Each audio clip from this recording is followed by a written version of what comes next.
I want to watch the news. Are you making headway at least? This is the news.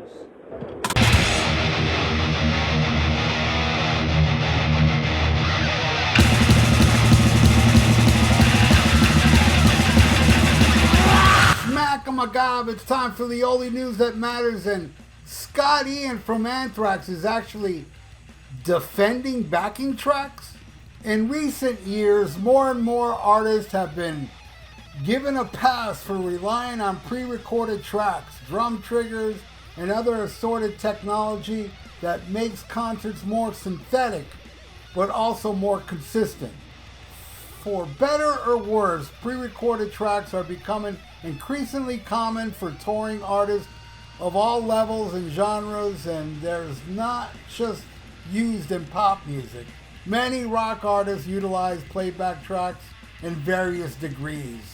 So speaking to Thinkin' Stanley's YouTube channel about this certain act's reliance of pre-recorded tracks, Scott Ian said, "Obviously, I'm aware that it is something that's going on these days now, that the technology has made it possible for these things.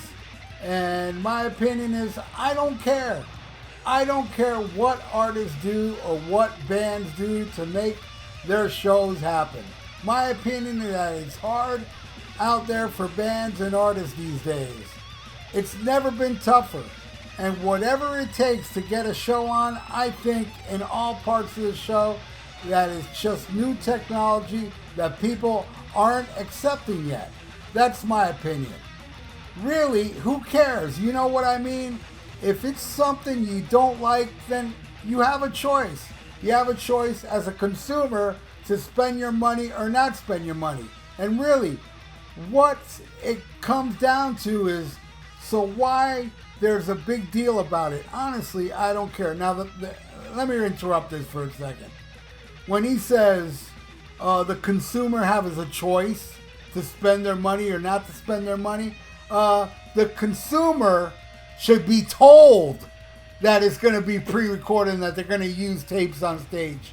Then we can accept if we want to pay or not pay. Give me a break, man. This whole lip syncing and tape thing is being hidden from the public. It's only the audience that catch on to it because the artist is not out there doing it. But anyway, let me continue to Scott Ian's kiss-assery. He says, if it's something you don't like, then you have a choice. Yeah, sure you do. You have a choice as a consumer to spend your money or not. Yeah, sure. And then he says, I will say this. I did hear an AI version of Bon Scott singing You Shook Me All Night Long yesterday online, and it gave me chills. In a good way, Scott added. So whatever, I love that. I'm sure if there was another AI stuff heard, I'd probably maybe have a different opinion on it. It just comes down to what it is and how it moves you. And I actually went and heard, it's only a short clip. I don't know if there's a full song of it, of Bon Scott singing You Shook Me All Night Long. It sounds like Bon Scott singing You Shook Me All Night Long for the most part. Then there's some parts where it just sounds weird. It's like Bon would not deliver that song like that. Like he would end a sentence so weird. So far I'm not impressed by that AI stuff. Anyway, going back to Scott Ian, look, we all know Scott does not believe what he's saying. Come on, give me a break. He's not for this tape thing. The thing is that Scott Ian is such a kiss ass that he doesn't want to offend other bands out there that he knows use tapes. See, Scott Ian is a guy, man, I've met Scott Ian many times, and other than the time I met him on Spreading the Disease, after that he's always been a douche to everybody around, not just me. But I noticed by the time I went on Motorhead's cruise, the motorboat, and Anthrax played on there, I didn't even bother going up to Scott Ian. But yeah, the girl that I was sharing my cabin with, she had a run-in with him and told me what a dick he was. I go, yeah, he is a prick. But what I did notice on the boat is that he was such a kiss ass to everybody there, like, you know, Rex Brown and, you know, the guys from Motorhead.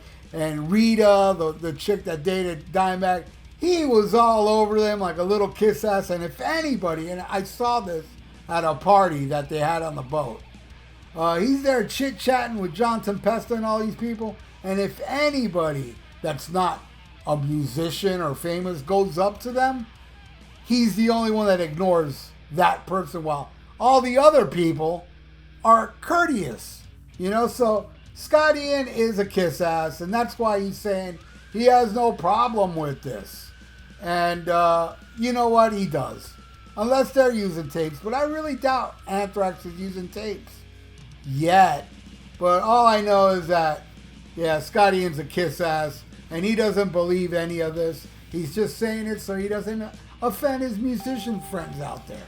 And give me a break. Oh, you have a choice to pay for it or not. Yeah, but we should be told. That drives me nuts. How can you say something like that? How can you say, well, you know what? If you don't like it, you don't have to pay. But how do we know until we're in there and they're playing if it's going to be tapes or not? What a jackass. Screw him. I remember, oh man, years ago, there was a show on VH1 called The Most Badass People in Metal. And, you know, they would have like segments on Lemmy, and you'd have all these musicians talking about Lemmy and Alice Cooper and so on. And then they got to Scott Ian. And the only person to say that Scott Ian was a badass was Scott Ian. I am not lying about this. It was pathetic but funny, I gotta admit. And just to hear him beat his chest. Oh, I think I'm a badass because I don't take no crap from nobody. And I'm this and I'm that. But actually, you're a little wimp that's afraid to offend your musician friends out there that are using tapes that you know damn well is lame. A live show should be a live show. And let the consumers know if it's going to be tape or not. Then we can decide whether we want to go or not. You know, anybody that goes see Kiss now, they know that shit's tapes. And then the people like me won't go near it. Same thing with Motley Crue. You know, people will still go. That's the thing about today's society. Most of the people that go to shows don't care. They don't care if it's tapes. They don't care if it's the original members. They just don't care. They just want to go there and hear the hits. They ain't like the hardcores. So I praise all the musicians out there that go out to the press and say, we play 100% live and we think it's lame when bands use tapes. Those people are the real badasses, not Scott Ian. Anyway, thank you so much for watching. And, one more thing. Remember when Scott Ian said that he'd rather have a lion in the band than a little bird? Calling John Bush a lion and Joey Belladonna a bird. And then when John Bush was like, no, man, I'm not coming back. Forget about it. He ate his words, and now he's like, oh, yeah, Joey's good. What a poser. Anyway, this is The Only News That Matters. And I want to thank you for watching The Only News That Matters. And please subscribe to my channel if you haven't. Click the little notification bell. And please like the video. It's good for the YouTube algorithms. And stay frosty. Listen to Black Sabbath. Be real. Be true. Do not be Scott Ian, and smack 'em a gob. Farewell and adieu to you fair Spanish ladies. Farewell and adieu, you ladies of Warning, Spain. warning.